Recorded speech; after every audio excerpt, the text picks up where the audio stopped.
이어서 모닝와이드 3부가 방송됩니다.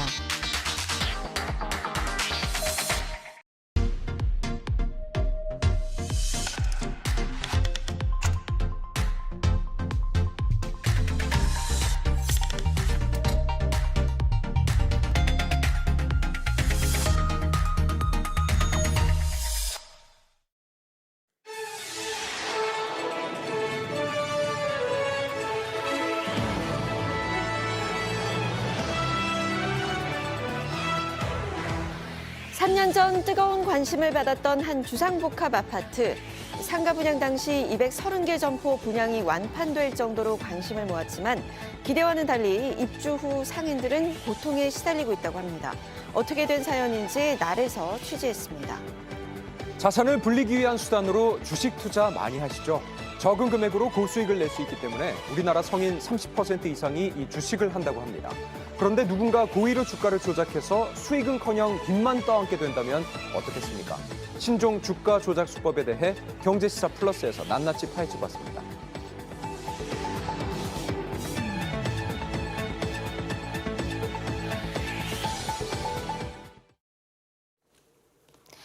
작전하면 뭐가 생각나시나요? 작전이란 소위 주가 조작 세력이 주가를 폭등시켜서 이익을 챙기는 불법 행위를 뜻하는데요. 네, 그런데 SG증권발 주가 폭락 사태의 핵심 인물인 라더견 대표의 주가 조작은 기존과 다른 신종 수법이라서 더욱 범죄 행위를 밝히기가 어려웠다고 합니다. 자세한 내용 지금 확인해 보시죠.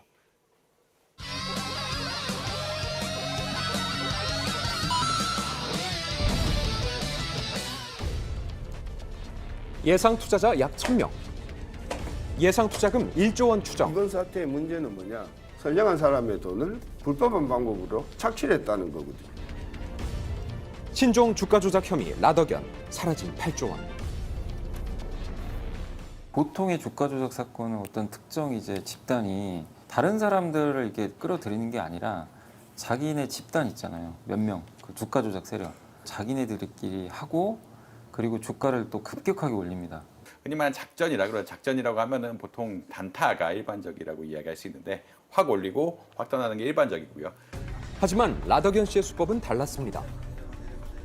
근데 이번 주가 조작 사건은 너무나 좀 이제 과거랑 달랐던 게 완전 다단계 형태로 자기네 계좌를 이용한 게 아니라 고객들 계좌가 많잖아요. 그 사람들 계좌를 자기네가 다 받아가지고 투자자들한테 받은 개인정보를 이용하고 투자 설명회를 통해 고액 투자자를 모집하며 주가 조작을 이어간 혐의인데요. 어머니를 통해서 들어가게 된 거고 얘네들이 핸드폰을 자기네들이 공기계를 하나 가져와가지고 노트북을 들고 와서 개통을 하더라고요. 사무실로 와가지고 핸드폰을 개설할 때 빼고는 본 적도 없어요. 전화기도 주고 공인인증서 이거 다 줬잖아요. 거래는 이제 거기서 한 걸로 알거든요. 작전 세력 쪽에서 그 집 근처 가서 핸드폰 들고 가서 한 거죠. 그러니까 모든 걸 다 맡겨버린 거죠. 주가 조작 수법 중에 하나인 통정매매. 통정매매 자체는 무조건 불법입니다. 정을 통하다라는 뜻으로 매수자와 매도자가 주식을 매매하는 불법 거래 방식입니다. 짜고 치는 고스톱이죠. 예를 들어서 A라는 사람이 B라는 사람한테 야 이거 사라. 내가 사고 내가 팔고. 또 내가 사고 내가 팔고 내가 사고 계속해서 자기네들이 가격을 끌어올리는 거죠. 이번 사건의 특이점은 투자자들의 개인정보를 이용해서 조작단끼리 원하는 값으로 다단계 통정매매를 진행했다는 거죠. 지금까지 볼 수 없었던 완전히 신종의 통정 매매라고 볼 수 있습니다. 라 씨가 설계한 통정 매매는 A에서 B, B에서 C, C에서 D 또는 F. 이렇게 주가가 올라가다 보니까 일부 개인 투자자들까지 피해 규모가 커진 상황. 일반 투자자들도 이 주식이 계속 오르는 주식인가 보다. 나도 주식을 사봐야지. 계속 올라갈 거야. 라고 생각하면서 그들도 이제 투자를 계속 하게 되고 그게 결국에는 주가 조작이 된 거죠. 이번 사태를 더 키웠던 건 CFD 투자라고요. CFD 같은 경우는 차익 결제 시스템이라고 보면 되거든요.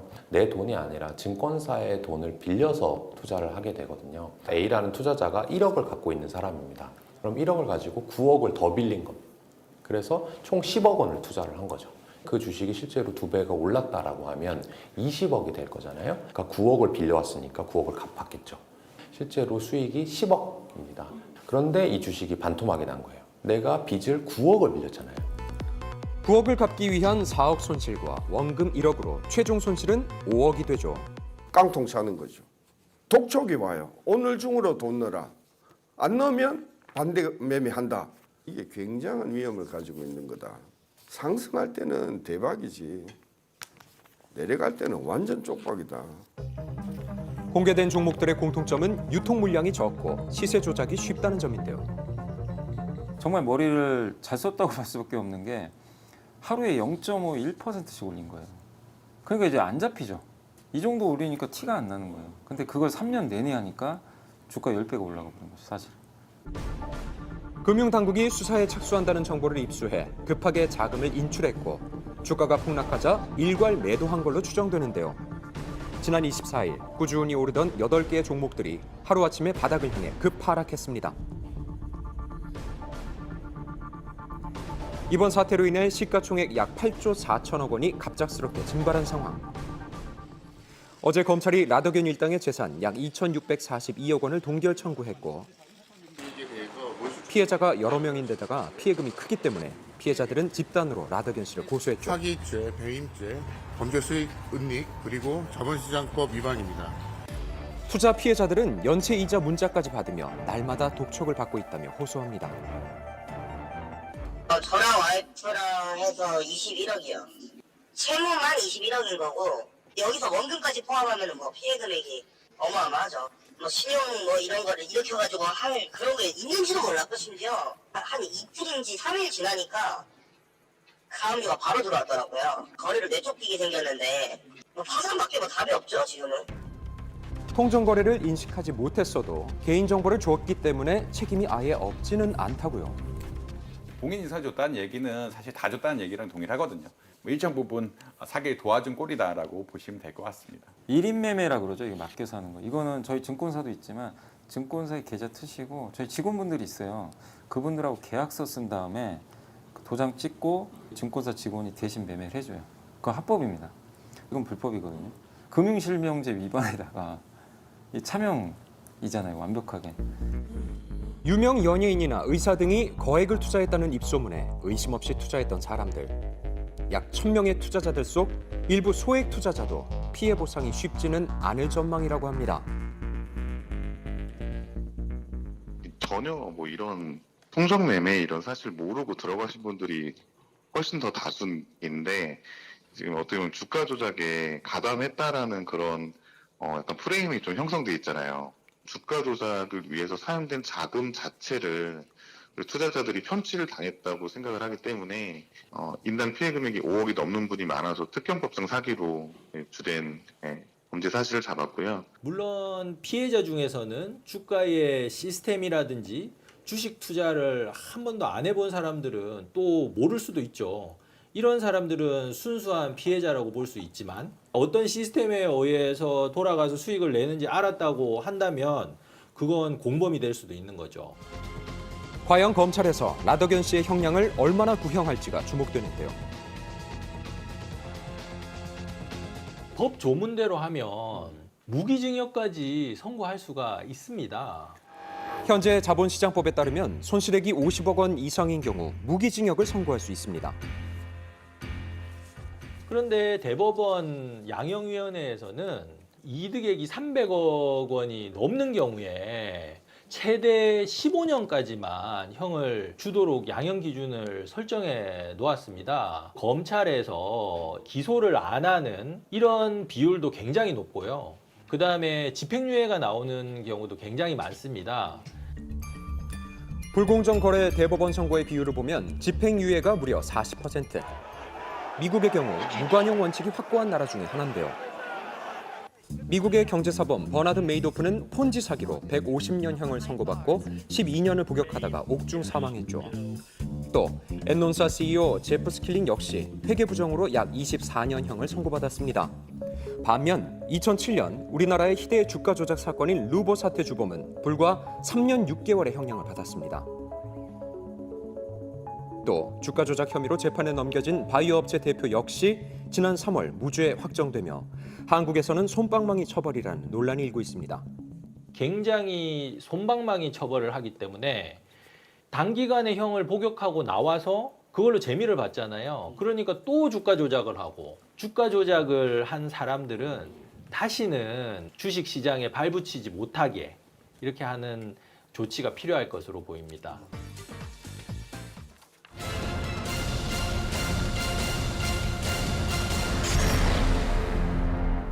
2000년 인천광역시의 한 아파트. 얘들아, 엄마 왔다. 장을 보고 돌아온 어머니는 딸의 시신을 발견하게 됩니다. 방문 손잡이에 묶여있는 끈. 아들 역시 숨진 상태였습니다. 나란히 숨진 채로 발견된 남매. 그 곁에 놓여있던 유서에는 우리는 태어나지 말았어야 했다는 충격적인 한 줄의 글귀만 쓰여 있었습니다. 대체 이 남매에게는 어떤 일이 있었던 걸까요? 한나란시 사망한 채 발견된 남매. 딸은 손으로 목이 졸려 숨졌고 아들은 목을 맨 채 발견된 상황. 사건 현장을 수색한 경찰은 기이한 물건을 발견했습니다. 아들의 방 서랍 속에 정체 모를 알약들이 숨겨져 있었던 건데요. 대체 이 약은 뭡니까? 우리 큰애 수면제예요. 그가 먹지도 않고 모아놨었나 봐요. 아들은 극심한 우울증과 불면증을 앓고 있었습니다. 최근까지 약물 치료를 받고 있었지만 수개월 동안 처방받은 약을 먹지 않고 서랍 속에 감춰두고 있었음이 확인됐습니다. 우리는 태어나지 말았어야 했다는 유서는 아들의 필적으로 확인됐는데요. 우울증을 앓고 있던 아들이 동생을 살해하고 스스로 목숨을 끊은 걸까? 뒤늦게 사망 현장에 나타난 남성, 바로 사망한 남매의 아버지였는데요. 곧 예기치 못한 상황이 펼쳐집니다. 이게 어떻게 된 거야? 이제야 속이 시원해? 숨진 자녀의 시신을 앞에 두고 벼랑간 언성을 높여 다투는 부부. 그때 놀라운 사실이 드러납니다. 큰아들 목에 있는 사큰으로 봤을 때 타살로 추정됩니다. 스스로 목을 맸을 경우 체중이 앞으로 쏠리며 턱 아래에 흔적이 남게 되는데 아들의 시신엔 목 뒤로부터 귀까지 긴 일자 형태의 멍이 남아있던 겁니다. 다시 말해 정체 모를 누군가가 남매를 살해한 뒤 극단적인 선택을 한 것처럼 위장한 걸로 보였습니다. 하지만 그 어디에서도 범인에 대한 흔적은 발견되지 않고 있었습니다. 이 가족에게 대체 무슨 일이 있었는지 자세한 내막을 알 필요가 있었습니다. 두 분이 다퉜던 이유를 좀 여쭤봐도 될까요? 이 사람과 저 이혼을 앞두고 있습니다. 왜라고 몇 번을 말해? 손바닥으로 하늘을 가리려 들어? 부끄럽지도 않아? 5개월 전 선생님, 저희 검사를 해봤는데 선천적인 무정자증이세요. 아, 그게 무슨 말씀이세요? 저 애가 둘이나 있는 사람입니다. 고등학생 아들과 중학생 딸을 둔 상황에 불임 진단을 받은 건데요. 아내 몰래 진행한 친자 확인 검사. 불길한 예감은 끝내 사실이 됐습니다. 그동안 친자식인 줄로만 알았던 두 명의 자녀가 자신의 아이가 아니라는 청천벽력 같은 검사 결과 설상가상 누군지 모를 남매의 아버지가 한 사람으로 추정된다는 친자 확인 검사의 소견까지 더해졌습니다. 당신 왜 이래? 차마 내 입으로 말도 못하겠어. 네가 직접 읽어봐. 대체 누구야? 바른 대로 말해! 이 사람이 바람을 피운 겁니다. 다른 남자의 아이를 둘씩이나 낳았다고요. 난 부끄러운 행동한 적 없어. 어머니는 친자 확인 검사 결과가 잘못된 것이란 입장이었는데요. 이내 놀라운 이야기를 꺼냈습니다. 사장님, 저 사람 짓이에요. 제가 바람을 피운다는 망상을 시작하고선 매일같이 저 아이들에게 폭행을 행사했어요. 너희들 친아빠가 누군지 알지? 아빠 왜 그러시는 거예요? 내가 왜 네 아빠야! 친자 검사 이후 매일같이 술을 찾고 만취하면 폭력적으로 돌변한 아버지. 무엇보다 의심스러웠던 건 사건 당일 아내가 장을 보기 위해서 집을 비웠을 때 남매와 집안에 남아 있었다는 점이었는데요. 이웃의 증언 역시 수상함을 더하고 있었습니다. 아내가 집을 비운 사이 아버지가 남매에게 고함을 질렀다는 목격담. 수십 년간 친자식으로 알고 길러온 남매가 누군지 모를 남자의 아이라는 배신감이 범행 동기였던 건 아닐까. 아내가 집을 비웠던 시각 당신이 아이들에게 고함을 질렀다는 이웃의 진술이 있었습니다. 의심하실 수도 있는데 감정이 격해져서 아이들에게 소리를 질렀습니다. 그런데 제가 아이들한테 못할 짓을 할 것 같은 기분이 들더라고요. 그래서 술도 마침 떨어졌고 바람도 쐴 겸 밖으로 나갔습니다. 그때까지만 해도 아이들은 분명히 살아있었다고요. 끝까지 결백을 주장하던 아버지. 한 가지 기이한 이야기를 꺼냈습니다. 지금 제가 아니라 그 사람을 조사해야 된다고요. 지금 누굴 말씀하시는 겁니까? 애들 친부로 의심 가는 사람이 있습니다. 아니요, 의심이 아니라 확신입니다. 그게 누굽니까? 옆집 남자요. 아버지가 범인으로 지목한 이웃 남성. 경찰이 참고인 조사차 소환하기 위해 연락해봤지만 전원이 꺼져 있었는데요. 이상한 건 사건 발생일부터 지금까지 한 번도 켜진 적이 없다는 점이었습니다. 우연의 일치로 보기엔 석연찮은 상황. 처음엔 그냥 살갑고 부침성 좋은 사람이라고 생각했습니다. 이사 오셨나봐요? 잘 부탁드려요. 저야말로 잘 부탁드려요. 언제 시간 나실 때 저녁이나 한번 같이 하시죠. 벌써 수십 년 동안 부부의 이웃 주민으로 지내왔던 중년 남성. 아내와 고향이 똑같고 연배 역시 비슷했던 까닭인지 부부와 무척이나 친밀한 관계를 이어오고 있었다는데요. 여보, 나왔어. 두 사람 사이에 흐르는 묘한 기류. 여보 왔어? 형님 오셨어요? 어쩐 일이야? 형광등이 다 돼서 내가 갈아 끼워달라고 부탁을 좀 했어. 내가 뭐 어련히 알아서 할 텐데 뭐 다른 사람 귀찮게 해. 아니 귀찮기는요 괜찮아요. 그리고 형님 어려운 일 있으면 불러주세요. 형님 저 가보겠습니다. 그저 이웃 간의 친절이라고 보기엔 아내와 지나치게 가깝다고 느꼈지만 애써 의심을 억눌러 왔다는 겁니다. 찜찜한 느낌이 가시질 않았어요. 그래서 자리를 마련하고 솔직하게 털어놨습니다. 얼마 전에 우리 애들 친자 검사해봤는데 내 자식이 아니래. 예? 한 번만 유전자 검사 좀 해줘. 형님 절 뭘로 보고 그러는 겁니까? 괜한 오해를 사고 싶지 않다며 친자 확인 검사를 거부한 이웃 남성.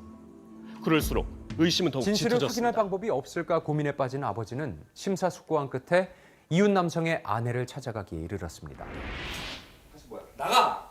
나가라고! 이거! 당신 왜 검사 안 받겠다는 건데? 당신이 떳떳하다면 못 받을 이유 없잖아. 여보, 아니 무슨 말을 그렇게 해? 거짓말할 거 없어. 내일 당장 검사 받아. 들으셨죠? 제가 어떻게 해서든지 검사 받게 할 테니까 이만 돌아가시죠. 아이들이 죽은 다음 날 옆집 남자가 친자 확인 검사를 하기로 했었습니다. 그런데 아이들이 저렇게 됐다고요. 이게 우연입니까? 아버지는 이웃 남성이 범인이라는 자신의 주장을 굽히지 않았는데요. 자신의 치부가 드러날 것을 우려한 이웃 남성이 범행을 저지른 거니까. 이웃 남성의 휴대전화 전원이 켜지자 위치를 특정해 즉각 임의동행한 경찰. 옆집 남매가 살해되던 날부터 당신 휴대전화의 전원이 꺼져 있던데 이거 어떻게 된 겁니까? 잠깐만요. 그러니까 지금 제가 그 애들을 죽였다는 겁니까? 그건 오해예요. 당신 저 진짜 터무니없는 소리를 믿어? 아니 남이 하는 말은 믿고 남편이 내 말은 안 믿냐고. 당신 같으면 서류까지 보여주는데 안 믿어? 남매의 아버지가 찾아온 뒤 아내와 큰 언쟁을 벌인 이웃 남성. 부부간의 신뢰가 깨어져 버렸다는데요. 모욕을 받은 것만 같은 느낌이 들었습니다. 그래서 혼자만의 시간이 필요했고요. 그저 홀로 바람을 쐬고 왔을 뿐 남매의 사망과는 무관하단 겁니다. 한날 한시에 남매의 목숨을 앗아간 정체불명의 범인은 누구인 걸까? 그때 경찰에 전해진 부검 결과서. 피해자들의 체내에서 고농도의 수면제 성분이 검출됐습니다. 남매에게 검출된 다량의 수면제. 남매에게 수면제를 먹인 인물이 사건의 범인임이 유력했던 상황. 그렇다면 도대체 누가 남매에게 문제의 수면제를 먹였던 걸까?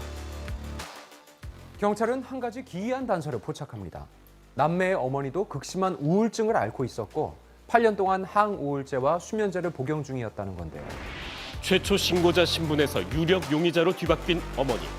두 자녀 모두에게 수면제 성분이 검출됐는데 어머니께서도 불면증으로 8년간 수면제를 처방받아 오셨네요. 절 범인이라고 생각하시는 거예요? 저 그 아이들 엄마예요. 내 배 아파서 낳은 제 아이들이라고요. 범인이 첫째 아들이 처방받은 수면제를 이용해 범행을 저지른 걸로 보인다며 자신이 복용 중인 수면제는 사건과 아무런 관계가 없다는 일관된 주장을 펼쳤습니다. 모자가 처방받은 수면제의 성분과 범행에 쓰인 수면제를 대조한 경찰. 수면제는 전문의약품이어서 의사의 처방이 있어야만 구매할 수 있는 약물인데 대표적인 게 졸피뎀과 트리아졸람, 이거는 화학적 구조가 다르기 때문에 정밀 분석을 통해서 구조적 차이를 정확하게 분류해낼 수가 있습니다. 남매에게 발견된 수면제는 다름 아닌 어머니의 것이라는 사실이 드러납니다. 어머니의 휴대전화를 감식한 경찰은 수면제 치사량을 검색한 기록을 발견. 남매 살인 사건의 범인임을 직감합니다. 친자식의 목숨을 빼앗은 어머니, 대체 왜 이런 짓을 저지른 걸까? 아이들 몸에서 검출된 수면제, 당신이 처방받은 수면제 성분과 일치하고 당신이 휴대전화로 수면제 치사량을 검색한 기록이 확인됐습니다. 이거 어떻게 설명하실 거예요? 아이들이 죽으면 저도 따라 죽으려고 했어요. 그런데 무섭더라고요. 너 내가 아직도 아무것도 모르는 줄 알지? 어차피 내일이면 다 끝나. 그건 또 무슨 소리야? 앞집 남자 내일 친자 확인 검사 받기로 했어.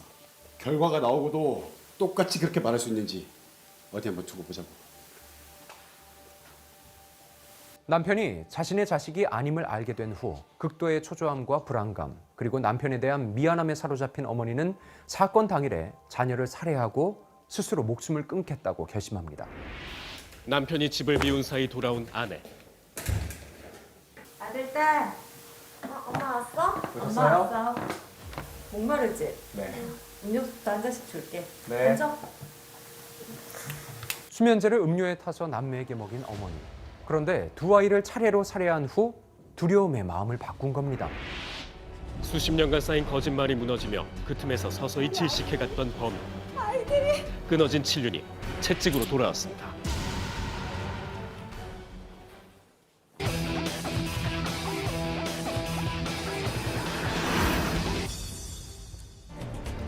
한강 속에 그 성분이 있을 줄 누가 알았을까요? 배로 증가를 했죠. 그만큼 소비가 많이 됐다는 얘기인 거죠. 소비량이 급증한 데는 다 그만한 이유가 있겠죠. 아주 광범위하게 쓴 거죠, 우리나라에서. 누구나 한 번쯤은 경험해봤을 그 약재. 그래서 더 관심이 가는 소문이 있습니다. 사실은 그 상당히 좀 드문 경우에서만 사용을 하면 된다고 그렇게. 하지만 증상불문, 감기에 걸리면 그것부터 찾게 되는 게 다반사인데요. 해당 성분을 한강에서 검출했다는 한 전문가부터 만나봤습니다. 2018년도보다 2020년도 지천 중에 농도가 배로 증가를 했죠. 그 얘기는 그만큼 소비가 많이 됐다는 얘기인 거고. 수년간 한강의 약물 오염 실태를 조사한 결과는 충격적이었습니다. 코로나19 사태를 전후로 이른바 의약물질은 갑절이 돼버렸죠. 그중에서도 특히 우려스러운 점은 바로 항생제라는데 왜 그럴까요? 항생제에 대해 일가견이 있다는 엄마 김희정 씨를 찾아가 봤습니다. 아무래도 좀 이게 증상이 이렇게 계속 진행이 되면 아이가 너무 고생하니까 좀 빨리 낫게 해주고 싶어가지고 좀 빨리 가는 편입니다. 서당계의 3년의 풍어를 읊는다더니 그 말이 딱 맞았답니다. 3년 동안 보고 듣고 느끼고 겪다 보니 남부럽지 않은 노하우가 쌓인 거죠. 그중 백미는 단연 항생제라는데 증상과는 별개로 항생제 처방을 꼭 받으려는 이유는? 아무래도 항생제를 먹이면 좀 빨리 낫는 것 같아서 좀 그런 느낌 때문에 좀 먼저 먹이는 편입니다. 감기가 빨리 낫기 위해서는 항생제 복용이 최선인 걸까요? 효과 여부를 물었습니다. 그러니까 우리나라 분들이 빨리빨리 치료하겠다라고 하다 보니까 빨리 효과 나타나게 하기 위해서 일부러 항생제를 주는 건데 일반적인 감기라고 하면 항생제 사용을 하지 않고 보는 게 맞고요. 감기 치료를 위해 굳이 항생제를 먹을 필요는 없다라는 말일까요? 그동안 먹인 사람도 먹은 사람도 쓸데없이 고생만 한 건 아닌지 궁금하실 텐데요. 양리 작용부터 꼼꼼히 짚어보겠습니다. 균이 들어오면 그 균은 기도에도 달라붙고 기관지에도 달라붙고 폐에도 달라붙을 수 있어요. 그런데 균들이 증식하면 우리 몸에 면역세포가 가서 죽이려고 들죠. 그 죽이려고 드는 과정에서 일어나는 현상이 염증이에요. 그런 염증 현상이 이제 폐렴이나 기관지염 같은 것으로 오게 되는데 그런 염증 현상을 제어하기 위해서는 균을 먼저 죽여야죠. 그러니까 항생제란 나쁜 균의 성장을 억제하거나 아예 사멸시키는 물질인 거죠. 얼핏 들으면 감기가 낫는데도 도움이 될 것만 같은데요. 감기는 거의 90% 이상이 바이러스에 의한 감염증이에요. 이 항생제는 바이러스를 죽이지 못합니다. 항생제는 균을 죽이는 거고 바이러스는 항바이러스제가 죽이는 거죠. 약이 완전히 달라요. 항생제로 세균은 없앨 수 있지만 200여 종의 감기 바이러스는 결코 없앨 수 없다는 겁니다. 만약에 이렇게 기침 나거나 목이 아픈데 이게 세균이 원인이 아니다 하면 아무런 효과가 없는 거죠. 아무런 효과 없고 그 균 자체가 다 죽는 건 사실이지만 우리 몸에 유익한 장내 세균들도 같이 죽어요. 그뿐만 아니라 항생제 남용은 질병과 싸우는 과정에서 습득되는 면역력에도 부정적인 영향을 미칠 수 있는데요. 지나친 사용을 경계해야 하는 이유죠. 물론 예전보다는 줄었지만 여전히 OECD 평균치를 웃도는 것 역시 우려되는데 이렇게 많이 쓰이는 이유가 뭘까요? 우리나라 사람들이 이게 한 2, 3일 먹어서 효과 없으면은 이거 안 듣는 약을 줬다. 뭐 이렇게 생각들을 하죠. 그래서 경우에 따라서 가서 주사 맞춰주세요 이렇게 얘기하는 사람도 있는데 가서 주사 맞춰달라면 거의 예외 없이 항생제 주사를 놔준단 말이에요. 항생제를 먹든 맞든 효과가 없는 건 감기에 매 한 항생제를 가지. 처방한 것과 처방하지 않은 분과를 비교한 연구는 상당히 많거든요. 비교 연구 상당히 많고 당연히 효과가 없다고 나옵니다. 감기는 특별한 항생제 치료가 필요 없다는 거죠. 다만 예외도 있다고요. 뭐 기침을 많이 하든가 해서 기도나 기관지나 이런 데가 손상이 오면 균들이 거기 잘 달라붙어가지고 증식을 잘한단 말이에요. 그럼 그게 2차 감염되는 거예요. 그때는 항생제 써야죠. 감기 증상인데 세균에 의한 것들이 있어요. 10% 미만에서. 대개는 연령이 어릴수록 기침이 없고 고열이 있을수록 그리고 그 경부에 림프절이 종대되어 있으면서 압통이 있는 경우 그런 경우에는 당연히 항생제를 사용을 하셔야 됩니다. 그런 현상이 없는데도 그냥 처음부터 막 항생제를 쓸 필요는 없는 거죠. 감기를 비롯한 항생제 오남용을 경계해야 하는 이유는 또 있습니다. 바로 항생제 내성 때문이죠. 그 항생제를 쓴 사람이 너무 많아서 그 항생제를 썼을 때 살아남은 균들이 있는데 그걸 내성균이라고 얘기를 해요. 그런 균들이 또 다른 사람한테 전파되면 그 사람이 항생제 써도 또 안 듣는 거예요. 그렇게 안 듣는 균에 대해서는요. 그 균에 듣는 것을 찾기 위해서 의사들이 시간 싸움이에요. 여러 가지 항생제를 막 섞어도 보고 단독으로도 보고 그거를 막 찾아서 찾아지면 다행이죠. 근데 안 찾아지면 심지어는 폐혈증으로 사망하는 경우도 있죠. 세균이 만약 항생제의 영향을 받지 않는다면 위급한 상황을 불러올 수 있겠죠. 그런데 또 다른 문제가 있다고 합니다. 해열제라든가 이런 진통제들은 거의 다 제거를 좀 하면서 배출을 해요. 항생제 같은 경우에 50% 이하로 처리를 하지만 사람이 쓴 항생제가 배설을 통해 배출되면 강물 속에서 내성을 갖게 될 수도 있다고요. 계속 낮은 수준의 항생제라든가 의약물질에 노출이 되다 보면 거기에 미생물들이 내성이 생길 수가 있거든요. 어떤 경로를 통해서든 인간한테 들어왔었을 때 이게 어떤 게 병원성 미생물이라고 하면 뭐 그러면 또 이제 항생제가 안 될 수도 있는 거고. 감기 바이러스 사멸에 효과 없는 항생제를 장기적으로 사용했다간 오히려 내성만 생기는 문제점을 가벼이 생각해서는 안 될 듯한데요. 일반적인 감기라고 하면 먼저 그 항생제 사용을 하지 않고 보는 게 맞고요. 점차 뭐 악화된 양상이라든가 아니면 좋아질 때 되는데 아직까지 덜 좋아졌다든가 그럴 때는 우리가 이제 항생제 치료를 좀 고려할 수 있다 이 정도 좀 말씀드리고요. 득보다는 실이 더 많은 거죠. 그리고 우리 몸의 건강을 면역 기능 가지고 어떻게든 유지할 생각을 해야지 외부에서 들어온 항생제에 의해서 유지하겠다 그러면 그건 좀 잘못된 거죠. 2차 감염으로 항생제를 먹어야 할 때는 꼭 올바른 복용법이 필요하겠습니다.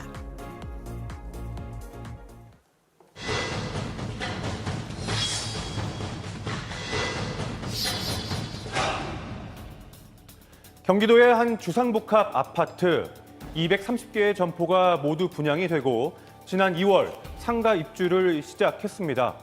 그런데 입주자들이 이대로는 장사를 못하겠다며 시위까지 벌이고 있었는데요. 과연 무슨 일 때문일까요? 날에서 취재했습니다. 시청 앞에 모인 이들 목소리를 높이고 있는데요. 돈도 안 된 상가 준공 승인해준 화성 시청은 책임 대체 무슨 일 때문일까요? 지금 상가에 잔금까지 다 납부를 하고 입주를 하려고 그러는데 저희들이 장사를 할 수 없는 그런 사정이 있기 때문에 저희들 시위를 하고 있습니다. 무슨 일일까요? 피해를 호소하는 이들은 한 상가의 입주자들. 이 모든 일은 경기도에 지어진 한 주상복합 아파트의 상가를 분양받은 후 시작이 됐다고 합니다. 바로 이 상가인데요. 대체 어떤 피해가 있는 건지 입주민을 따라간 현장에선 황당한 모습을 볼 수가 있었습니다. 용접으로 땜빵이었잖아요, 이게. 이렇게 용접으로. 네? 용접을 한 거예요, 지금 이런데? 문을요? 아예 들어가지 못하게. 네, 아예 여기 이거 사용 못하게 철벽을 쳐놓은 거예요. 자, 평범했던 상가의 문이 철문으로 이렇게 용접되어 있는 모습. 출입구를 막아버려서 드나들 수 없게 만들어버린 겁니다. 같은 라인에서 이렇게 용접된 출입문을 여러 개 확인할 수가 있었는데요. 이상한 건 이뿐만이 아닙니다. 입주민을 따라간 또 다른 상가. 지금 업종은 뭐? 한식 도시락 배달업이요. 거의 오픈 지금 다 해서 영업을 하려고 준비하는데 도시가스 그 밸브에 자물쇠가 채워져 있다니까 너무 막막한 거예요. 이런 건 예측도 못했거든요, 사실. 그럼 지금 가스를 쓸 수가 없는? 쓸 수가 없어요. 자, 영업도 제대로 하지 못하고 있는 모습인데요. 정말 이렇게 자물쇠로 가스 밸브가 잠겨 있는 걸 볼 수가 있었습니다. 텅 빈 상가 사이 또 입점해 있는 한 점포가 있었는데요. 바로 아이스크림 무인 매장입니다. 점점 더워지는 날씨에 걱정이 깊어져가는 이유, 바로 가스뿐만이 아니라 상가 에어컨의 냉매 공급이 끊겼기 때문입니다. 이렇게 날개만 지금 움직이고 실제로는 바람이 전혀 나오지 않아요. 내 가게는 내가 지켜야 되지 않나 싶어서 에어컨을 지금 구매 예정이고 저 외에 이제 다른 데는 에어컨을 지금 사비로 설치해서 가동 중인 걸로 알고 있어요. 자, 대체 이 상가에서는 왜 이런 일들이 일어나게 된 걸까요? 원래 여기 유치권 행사한다고 그래가지고 이 양반들이 지금 이걸 붙여놓고 유치권 행사를 하는 거예요, 지금. 자, 유치권이라고 하면 이 건물 공사를 한 업체가 공사비를 제대로 받지 못한 경우 그 돈을 받을 때까지 건물을 사용하지 못하게 할 수 있는 권리를 얘기합니다. 상가에 공사를 했지만 대금을 제대로 받지 못했다는 업체들. 이들에게 일을 준 시공사가 준공 후에 회생 신청을 했기 때문이었습니다. 인건비, 자재비 엄청 올라가지고 물가 상승분을 인정을 못 받은 상태에서 공사가 계속 진행이 됐고, 자, 상가를 만든 이들의 분쟁 때문에 생긴 입주자들의 피해. 그 때문에 들어오려는 이가 없어서 상가는 텅 빈 상태입니다. 회생을 신청한 시공사의 입장은 어떨까요? 끝까지 우리가 좀 그 금액을 주기 위해서 저희들 내놓을 건 다 내놓은 거죠. 이 빌딩도 다 팔았습니다. 그런데도 못해서 어쩔 수 없이 법정관에 들어간 상황인데 저희가 돈이 없어서 못하는 거지. 자, 이런 상황 속에 입주자들은 날이 갈수록 답답하기만 합니다. 총 235개가 있는데요. 그중에서 분양이 233개가 됐고 당연히 수익을 보고 맞죠. 장소도 굉장히 좋다고 그러고. 여기는 이제 좀 대기업에서 하고 뭐 이러니까 그럴 리는 없겠지 하고. 자, 본래 좋은 입지와 완벽한 건축 계획으로 많은 이들의 기대를 모았던 이 상가. 분양이 완판될 정도로 누구나 꿈꾸는 건물이었지만 시공사의 회생 신청이 불러온 피해로 입주 날만을 기다린 상인들은 절망만 커지고 있습니다. 다달이 얼마나 나와요, 지금 여기? 이자만 내는 게 아니잖아요. 원금상각까지 같이 들어가면 520만 원씩 나가야 돼, 한 달에. 이걸 어떻게 감당하냐고요. 사실 입점하려고 준비하시는 분들 또 실제로 여기 주인분들이 뭐 식당이나 이런 걸 차리려고 하시는 분들도 사업이 넘어진 경우가 많아요. 자, 이렇게 굳게 닫혀버린 철문처럼 그 누구도 명백히 책임지지 않고 있는 상가의 논란. 고통에 신음하는 건 기약 없는 해결에 실마리를 기다릴 수밖에 없는 입주민들입니다. 지금 너무 힘든 거예요. 이건 우리 물건인데, 재산인데 어떻게 도시가스를 사용을 못한다는 게 대한민국에서 말이나 돼요. 잠도 못 자고 밥도 못 먹고 지금 막 울고 싶은 심정이에요. 지금 이 심정은 당해보지 않은 사람 모르겠어요. 자기 모든 돈을 다 끌어서 상가에 투자했는데 날아가게 생겼잖아요. 네, 피해를 입는 이들의 호소가 이어지고 있는 만큼 조속한 문제 해결이 이뤄지길 바랍니다. 치안센터 하면 언제나 시민을 위해서 24시간 열려 있을 거다 이렇게 생각하는 분들 많죠. 그런데 급한 상황에 눈앞에 보이는 치안센터로 뛰어갔지만 그곳에 아무도 없다면 얼마나 당황스러울까요? 실제로 그 때문에 피해가 커진 일이 있었습니다. 네, 심지어 어떤 센터는 경찰이 아예 상주하지 않은 곳도 있다고 하는데요. 네. 대체 어떻게 된 일인지 핫 키워드에서 확인해 보시죠.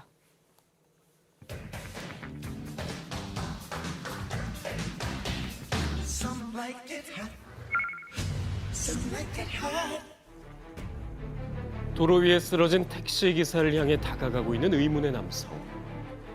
이내 무자비한 폭행을 가합니다. 3년 전 신림동에서 발생한 이 사건. 당시 많은 이들의 공분을 샀었죠. 최초 신고 후 경찰이 출동하기까지 걸린 시간은 약 10여 분. 평균적인 현장 도착 시간보다 오래 걸렸습니다. 이 점이 유독 이상하게 여겨진 이유는 치안센터가 30m 앞에 있었기 때문인데요. 치안센터가 여기 바로 앞에 있어서 좀 도움을 요청하려고 해서 왔는데 없더라고요. 문제의 치안센터, 사람이 없었습니다. 그 때문에 사건 현장에서 1km 이상 떨어진 지구대에서 출동하게 된 거죠. 경찰기관인 치안센터에 상주 인원이 부재했던 이유 뭘까요? 인력 부족으로 기존 파출소를 통합해 지구대 체제를 만들어 운영한 경찰청. 그 과정에서 사용되지 않는 파출소에 치안센터를 마련했습니다. 대부분의 치안센터가 24시간 상주 인력이 없는 경우들이 더 많죠. 그러니까 지구대에 근무해야 되는데 치안센터까지 상근할 그 인력들이 현실적으로 없는 거죠. 인력 문제로 치안센터에 상주할 인력을 두지 못하다 보니 치안에 공백이 생길 수밖에 없었던 건데요. 이촌동도 치안센터로 문제를 겪고 있다고 합니다. 지역 파출소가 부지 소유 재판 문제로 폐쇄되며 치안 공백이 발생한 겁니다. 용산구청은 대체기관으로 주민센터 건물에 치안센터를 마련했다는 입장. 하지만 순찰 중이라는 팻말만 있을 뿐 문이 닫혀 있어 유명무실한 상황입니다. 텅 비었네요. 이렇게 되어 있으니까 신고를 하러 왔는데 없어. 그래서 이거를 112 이게 민원 신고거든요. 그래서 만든 게 이게 한강로 지구대로 가는 거예요. 바로 전화는. 45년간 자리를 지켜온 파출소가 사라지며 우려를 호소하는 주민들. 만약에 싸움이 났다든가 문제가 생겼을 때는 전혀 할 수 있는 건 하나도 없어요. 여기 치안센터에 계신 분들도 경찰이긴 하지만 그분들 출동을 나갈 수가 없거든요. 파출소 역할을 해낼 수 없을 뿐더러 상주 인원이 없으니 불안할 수밖에 없다는 거죠. 한 지구대에서 평균 약 4만 명의 주민을 담당하는 것이 적절한데요. 현재 무려 7만 명을 담당 중인 상황. 지금처럼 어정쩡하게 있는 것도 아니고 없는 것도 아니고 없는 것 같다가 있기도 하고 있는 것 같은데 없는 것 같으면 오히려 주민들이 좀 혼란에 빠지게 할 가능성이 더 높죠. 폐쇄된 파출소로 인해 또 다른 문제도 일어났다는데요. 저쪽 공원에서 물이 나오니까 식수는 그게 되고 여기서 완전 노숙을 하신 거였죠. 네. 이쪽에 매트리스 같은 거를 갖다 놓으셔가지고 무슨 뭐 이런 식으로요. 아이고. 완전히 살림을 차린 거죠. 폐파출소 옆에서 버젓이 노숙을 하는 사람도 있었습니다. 빨래까지 하나요? 치안에 앞장서야 할 장소가 이런 모습을 보여도 되는 걸까요? 이처럼 오히려 흉물이 돼버린 파출소는 전국에 약 70개. 소유 관계가 복잡하다 보니 사실상 방치되고 있는 상황입니다. 심지어 비싼 땅값에 강남 한복판에도 찾아볼 수 있었는데요. 굳게 닫혀있는 이곳은 2013년 지하철 9호선 공사 중 진동으로 건물에 균열이 발생해 안전 D등급을 받고 이전했으나 10년째 방치되고 있습니다. 출혈 못하니까 안에 들어가면 정상 아니지. 이거 안 충분이잖아, 이거는. 신경 써요, 계시고.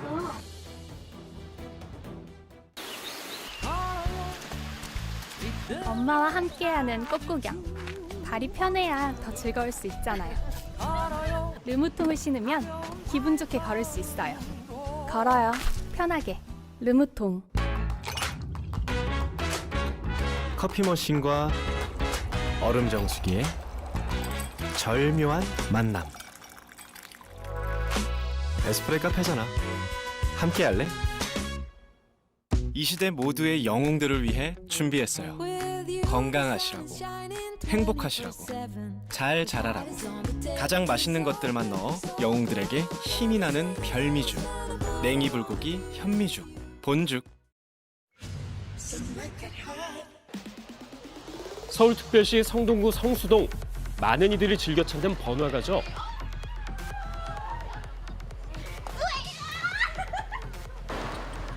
그런데 여기저기 고성이 들려옵니다. 이맘때쯤 출몰하는 곤충떼 때문이죠. 모르겠어요. 그냥 너무 징그럽고 무섭고 너무 징그러워서 좀 안 오고 싶은 것 같아요 이제. 대재앙 같이. 여기 붙어 계신 것 같아요. 곤충의 정체는 바로 동양 하루살이. 얇은 몸에 큰 날개를 가지고 있어 팅커벨이라는 별명이 붙었는데요. 번화가를 점령한 동양 하루살이는 예전엔 잘 나타나지 않았지만 얼마 전부터 출몰해 주변 상인과 주민들이 곤혹을 치르고 있습니다. 좀 심하네요. 최근에 성수동이 도시재생 같은 거 하면서 상권이 엄청나게 발달이 되고 밤에 굉장히 불야성이에요. 동양 하루살이는 밤에 불빛을 보고 모이는 특징이 있어요, 얘들이. 한강 접경 지역을 따라 남양주부터 하남, 잠실 일대에 주로 출몰했다가 성수동에까지 모습을 드러낸 겁니다. 아무래도 가장 직격탄을 맞는 건 상인들이겠죠. 각자의 방법으로 하루살이와 전쟁 중인 상인들. 파리채나 그냥 이런 쓰레받기로 계속 그냥 때리고 있어가지고 근데 이게 좀 한계가 있더라고요. 불 끄고 약 뿌리고 한바탕 한 1시간 정도 전쟁을 치러요. 벌레가 꼬일까 조명도 켤 수 없고 가게 문조차 열어둘 수 없기 때문에 장사에 큰 피해를 입고 있는 상황. 지자체는 벌레 퇴치용 끈끈이를 설치하거나 하루살이들이 머무는 공간에 방역 소독을 하고 있지만 근본적인 해결책이 될 수는 없습니다. 이게 하루살이가 서식지가 지금 원래 한강이거든요. 물속에 방역을 한다는 거는 현실적으로 굉장히 한계가 있습니다. 그렇죠. 사실은 물속에 뭐 약을 뿌릴 수도 없고 그러다 보니까 방지하는 건 되게 어려운 부분이 있고요. 한강 중에서도 깨끗한 2급수 이상의 물인 상수도 보호구역이 서식지인 동양 하루살이. 다행히 사람에게 해롭지 않다고 합니다. 그 입이 하루살이처럼 태화돼 있어서 먹질 못해요. 그래서 오래 못 삽니다. 뭐 이틀에서 3일 이 정도 살다가 죽습니다. 그래서 이것도 사람에게 뭐 병을 옮기거나 그러지 않고 단지 귀찮은 존재가 되죠. 숫자가 워낙 많으니까. 수년째 반복되는 동양 하루살이 떼의 습격.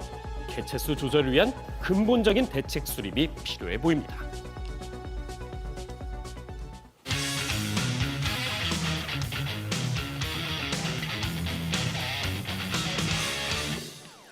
네, 오늘 연예 뉴스 첫 번째 소식은 이혜승 아나운서가 전해주시죠. 네, 한 번쯤 세계적인 팝스타들이 K-팝을 부른다면 어떨까 생각해 본 적이 있었는데요. 네. 이런 상상들이 온라인상에서 현실이 되고 있습니다. 자세한 소식 화면으로 만나보시죠.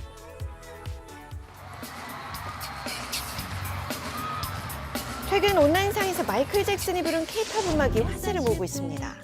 빌보드에서 8주 동안 꾸준히 사랑받고 있는 곡 피프티피프티의 큐피드인데요.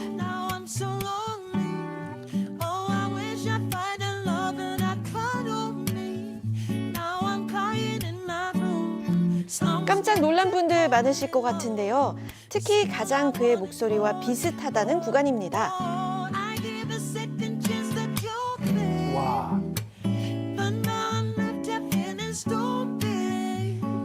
와, 마이클 잭슨의 목소리를 듣는 큐피드라니 국내외 누리꾼들은 놀라움을 감추지 못했습니다. 이게 AI 음성 합성 기술을 활용한 것인데요. 자세히 말해서 특정인의 목소리를 딥러닝 기술을 통해서 학습시켜서 구현했다고 할 수 있겠습니다. 뉴진스의 디토를 아리아나 그란데의 목소리로 구현해내기도 했는데요. 궁금해요. 보고 싶어 따따따딴 울린 심장 보고 싶다 보고 싶다 이런 내가 미워질 만큼 이렇게 우리 가요계에서도 김광석 씨부터 서지원 씨까지 고인이 된 그리운 가수들의 목소리를 구현해내는 등 AI를 이용해 다양한 시도를 이어오고 있습니다. 사실은 이게 AI 커버송이다라는 사실을 명확히 명시한 상태, 즉 오리지널 가수가 누구인지 정확히 밝힌 상태에서 화제를 모은다면은 보다 많은 이들이 K-팝에 입문할 수 있는 일종의 통로가 될 수도 있을 것이라고 생각하는데요. 일각에서는 AI 기술이 발전함에 따라 가수의 생생한 라이브 실력이 더 중요해졌다는 의견도 나오고 있습니다. 처음에는 굉장히 신기하고 새로운 경험이 될 거예요. 그리고 또 일부 비디오형 가수들의 단점들을 보완하는 데 굉장히 큰 도움이 될 겁니다. 문제는 음반에서는 여러 가지 그런 기술들을 적용할 수가 있지만 무대에서는 그런 기술들이 적용되기가 좀 어렵거든요. 그래서 프로는 오히려 정말 무대에서 제대로 노래를 하는 인간의 자연스러운 목소리가 담겨 있는가, 그게 진짜 더 가치 있는가, 그런 질문으로 이어질 가능성이 높습니다. 대중문화 속 AI가 만든 세계가 어디까지 그 범위를 넓혀갈지 관심이 모아지고 있습니다.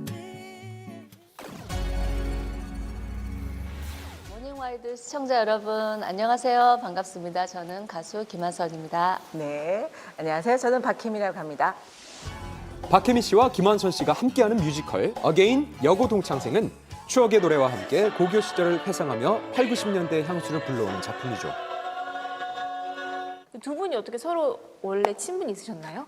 제가 2013년도에 롤리폴리라는 뮤지컬을 언니랑 처음 하게 됐어요. 근데 그때 기억이 너무 재밌었어요. 대본도 안 보고 무슨 얘기예요? 저 어떤 역이에요? 안 물어봐요. 그래요, 그럼 하죠. 뭐 이러는 거예요. 저는 그냥 믿는 거죠. 김한선 씨는 이번 작품이 두 번째 뮤지컬 도전인데요. 원조 댄싱 퀸인 만큼 무대 위에서 또 어떤 모습을 보여줄지가 기대되네요. 저는 처음에 들어올 때 조금 내가 환영받을 수 있을까라는 생각이 들고 혹시나 내가 좀 민폐 끼치지 않을까? 왜냐하면 뭐 연기도 그렇고 좀 마음이 좀 소극적이었었는데 너무들 다들 따뜻하게 대해주셔서 그런 생각이 거의 안 들어요. 지금은 이제 굉장히 편안하고. 가수잖아요. 사실 배우는 아니시잖아요. 근데 이제 작품을 분석하는 능력이 뛰어나요. 그런 부분에서도 되게 똑똑한 친구예요. 왜 혼자 있는지 몰라요. 똑똑해서? 17살의 가수로 데뷔해 활동한 김한선 씨. 그래서 고등학교 시절 친구도 추억도 없다고 하는데요. 이번에 뮤지컬로 교복을 입어보게 돼서 설렌다고요. 저는 그 나이 때 일을 시작했어요. 그래가지고 사실은 그 여고 시절에 가져야 되는 그런 추억들을 저는 갖지 못했어요. 그 대신에 저는 이제 제가 한 38살쯤에 제가 하와이에서 잠깐 학교를 다녔었는데 그때가 아마 저의 이 여고생, 대학생 시절 그런 느낌이었던 것 같아요. 같이 이렇게 저희가 그 수학여행 같은 여행도 가고 나이를 못 느끼는 그런 상태로 굉장히 재밌게 지냈던 것 같아요. 이번 뮤지컬에는 우지원 씨도 농구 스타 역으로 캐스팅됐습니다. 연기에 욕심이 그렇게 많더라고요. 연기를 굉장히 하고 싶어하고 또 뮤지컬 하는 걸 너무 즐기세요. 김한선 씨, 박혜미 씨와 함께 추억의 학창 시절로 돌아가 보시면 어떨까요? 여러분들도 오셔서 아주 많이 웃으시고 스트레스도 다 푸시고 즐겁게 관람하시면은 진짜 여러분들이 앞으로 남은 지금 반년이 행복하실 것 같습니다. 옆에 사람들과 함께 오셔서 저희들 만나주세요. 행복을 드릴게요. 뮤지컬 어게인 여고 동창생 많이 보러 와주세요. 사랑합니다.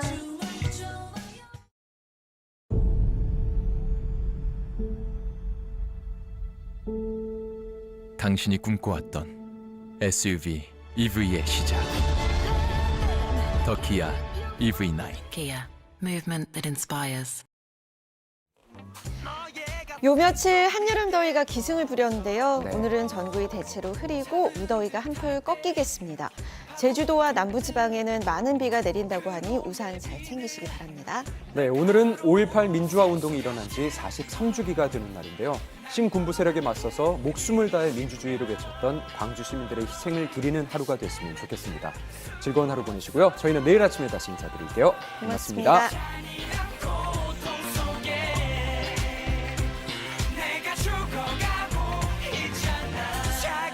시리도록 투명한 물을 마시고 또 마셔봐도